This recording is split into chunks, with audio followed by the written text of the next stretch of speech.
Bismillahirrahmanirrahim. Assalamualaikum warahmatullahi wabarakatuh. Perkenalkan, nama saya Sarah Rahmawati, NIM 1814080055.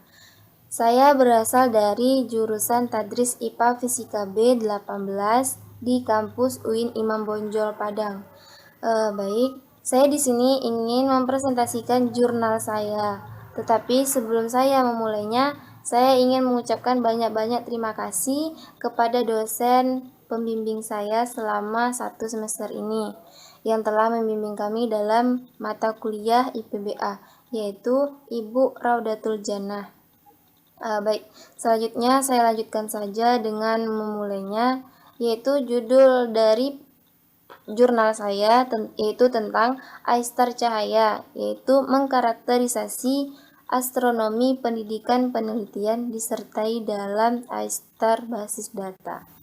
Baik, di sini saya akan menjelaskan terlebih dahulu apa itu Aistar. Aistar itu ialah singkatan dari Studi Internasional Pendidikan Astronomi Penelitian, yang mana artinya itu adalah hasil dari upaya masyarakat internasional bersama untuk mengumpulkan dan mengkategorikan penelitian yang ada per review artikel jurnal, disertai tesis, dan sastra abu-abu.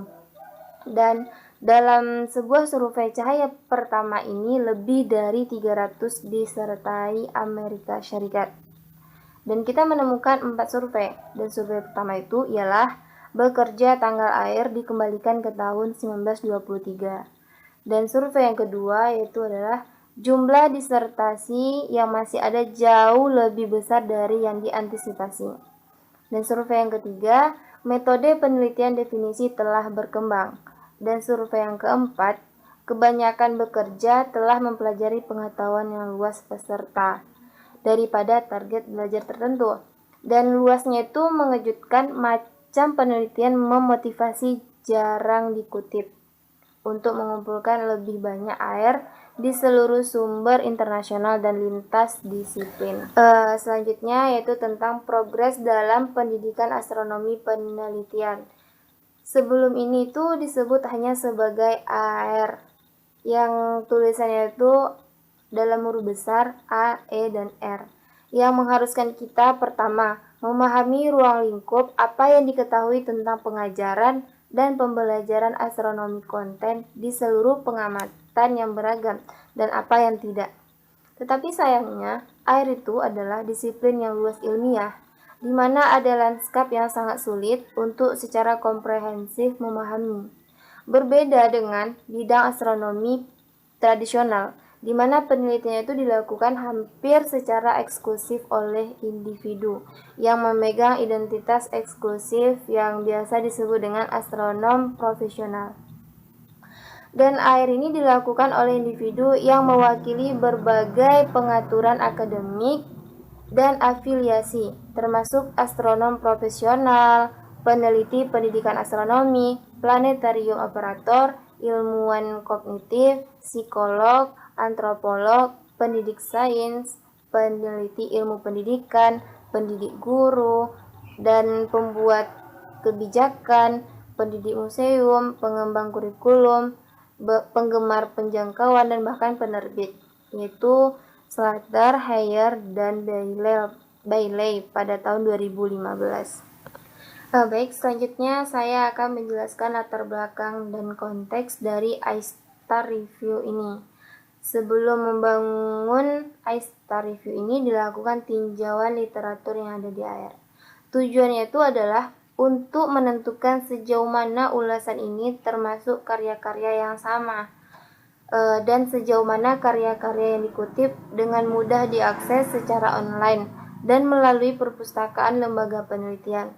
Untuk keperluan usaha yang dijelaskan di sini, survei kami dari yang sudah ada ulasan dibatasi untuk 6 ulasan diterbitkan. Dan pada tahun 2007, Pragnoi dan Wolf ulasan kemajuan dan disajikan statistik deskriptif dari artikel yang muncul di astronomi pendidikan, ulasan jurnal. Tujuan mereka itu adalah untuk tidak meninjau seluruh bidang air, tetapi untuk meninjau artikel yang muncul di jurnal. maka relatif baru untuk mengevaluasi dampak jurnal, pembacanya, dan mengusulkan jalur bagi masa depan yang jurnal peer review. Dan pada saat itu ada sekitar 100 artikel peer review dari jurnal yang meliputi lingkup internasional, menyimpulkan bahwa jurnal astronomi pendidikan ulasan mengalami dampak penting pada bidang air.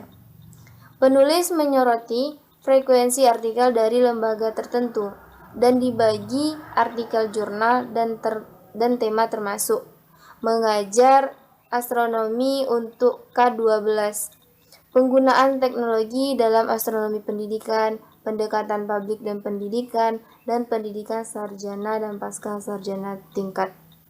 Dan ulasan ini mirip dengan yang diterbitkan oleh Bretones, Jevelis, dan Horvath pada tahun 2016. Dan di sini ada 3 metode yang dipilih. Yang pertama itu pemilihan sampel, yang kedua ISTAR skema kategorisasi, dan yang ketiga desain antarmuka pengguna grafis. Baik, selanjutnya itu di dalam jurnal analisis cahaya pertama ini, kami menemukan bahwa karya-karya ini memiliki banyak untuk mengajari kita. Namun sebelum penyisipan di ISTAR repository ini, sebagian besar penelitian ini sebelumnya tidak tersedia dalam format digital atau dalam banyak kasus di luar dinding perpustakaan rumah mereka.